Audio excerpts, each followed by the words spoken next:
Assalamualaikum sahabat tani, selamat pagi. Di video kali ini kita akan membahas salah satu pupuk alternatif kelapa sawit non kimia, yaitu janjangan kosong atau yang biasa disebut dengan jangkos.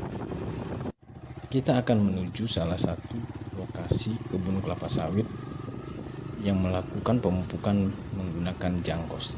Stay tune terus ya. Sahabat tani, kita sudah sampai di lokasi kegiatan salah satu kebun warga yang menggunakan pupuk jangkos sebagai pupuk alternatif. Di sekitaran kebun kelapa sawit ini cukup banyak petani kelapa sawit yang menggunakan jangkos sebagai pupuk alternatif dikarenakan harga pupuk kimia yang tinggi dan minim di pasaran. Untuk biaya pemupukan dengan menggunakan jangkos sendiri terbilang cukup mudah. Jangkos didapatkan dari pabrik kelapa sawit setempat yang berjarak kurang lebih 2 km. Pabrik kelapa sawit sendiri menggratiskan jangkos.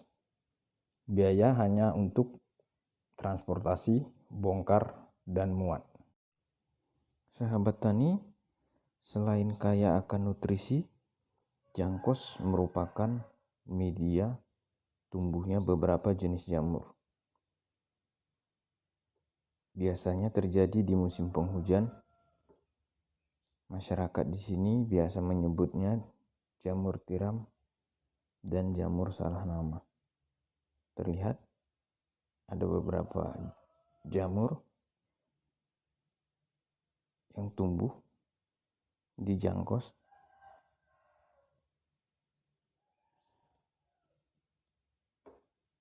Ini merupakan berkah bagi masyarakat sekitar kebun kelapa sawit karena dapat menambah penghasilan dengan cara menjual kembali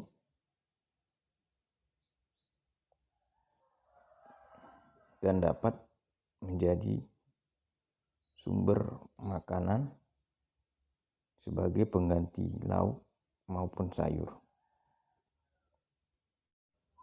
Selanjutnya kita akan melakukan identifikasi dan mencari informasi terkait jenis tanah maupun usia pohon kelapa sawit serta hal-hal lain yang diperlukan sebagai bahan untuk dilakukan analisis berdasarkan referensi sumber buku, jurnal, maupun informasi ataupun sumber lainnya yang bersifat ilmiah guna mengetahui kesesuaian dan kebutuhan jangkos terhadap pohon kelapa sawit.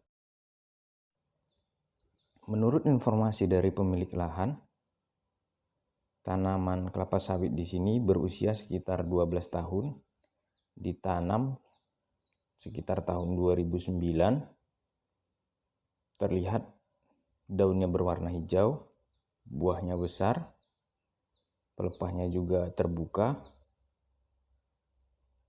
menunjukkan adanya perkembangan ataupun pertumbuhan buah setelah menggunakan jangkos sebagai pupuk alternatif 1,5 tahun terakhir. Untuk jenis tanahnya sendiri, di sini tanahnya berjenis gambut, terlihat kering karena 2 minggu terakhir tidak ada hujan. Untuk tepi lahan sendiri sudah dilakukan penimbunan dan peningkatan struktur tanah dengan memberikan kerikil sebagai sarana transportasi. Selanjutnya kita akan bahas dengan melihat jurnal ataupun sumber lainnya.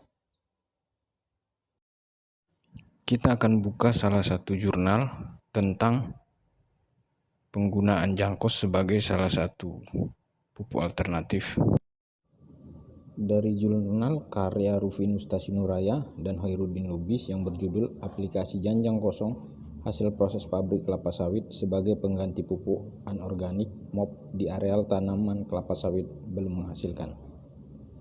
Dari jurnal ini kita bisa ketahui bahwa jangkos kaya akan nutrisi Myriad of Potash atau MOP. Dan dari jurnal ini kita dapat informasi bahwa pada pupuk yang terkandung dalam 175 kg jangkos terdapat 3,2 kg Myriad of Potash atau MOP. Selanjutnya kita akan buka data atau informasi dari Litbang Pertanian Kalteng untuk mengetahui komposisi nutrisi dari tanaman kelapa sawit. Dari data disajikan kebutuhan nutrisi pohon kelapa sawit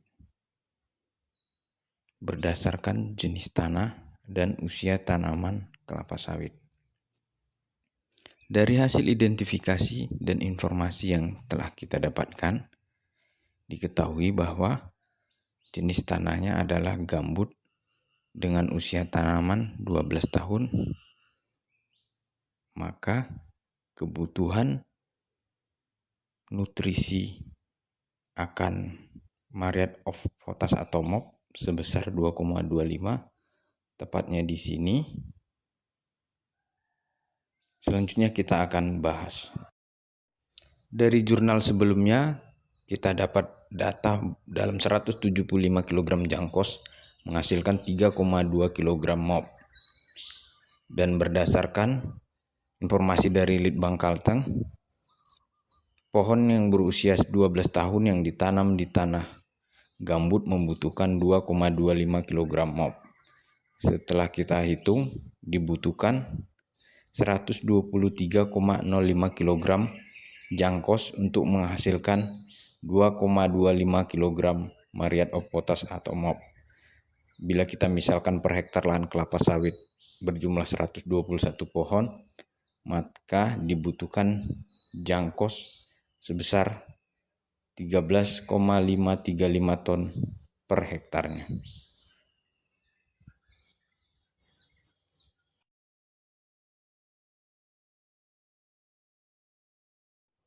Cukup banyak ya sahabat tani, tapi bila dibandingkan dengan pupuk kimia, biaya yang dikeluarkan dengan menggunakan jangkos jauh lebih kecil, karena biaya yang dikeluarkan hanya untuk transportasi, bongkar, dan muat. Adapun kesimpulan dari pembahasan kita adalah untuk tanaman kelapa sawit pada tanah gambut dengan usia 12 tahun dibutuhkan nutrisi Myriad of Potash atau MOP sebanyak 2,25 kg atau jangkos sebanyak 123,05 kg. Selanjutnya, jangkos kaya kandungan bahan organik dan nutrisi bagi tanaman sehingga dapat meningkatkan proses dekomposisi sehingga kandungan fisik, biologi, dan kimia pada tanah meningkat. Karena janjang kosong atau jangkos kaya akan kandungan unsur pada pupuk Myriad of Potash atau MOP, dan jika diaplikasikan di lapangan akan dapat dimanfaatkan tanaman secara maksimal karena mudah terdekomposisi. Adapun saran untuk sahabat tani sekalian, yaitu sesuaikan kebutuhan jangkos terhadap usia tanaman dan jenis tanam untuk mendapatkan nutrisi Myriad of Potash atau MOP yang tepat. Ini adalah referensi yang kita gunakan dalam pembahasan kali ini. Ada yang bersumber dari jurnal maupun dari Litbang Kalteng Pertanian.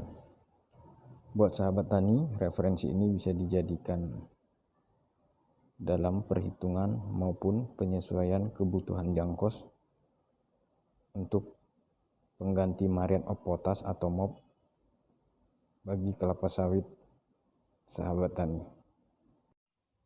Demikian video kita kali ini, semoga bermanfaat, semoga bisa menjadi informasi. Jangan lupa like, komen, share, dan subscribe untuk membangun video selanjutnya yang lebih baik. Jangan lupa patuhi protokol kesehatan, memakai masker, mencuci tangan, dan menjaga jarak. Petani sehat, bangsa kuat. Wassalamualaikum.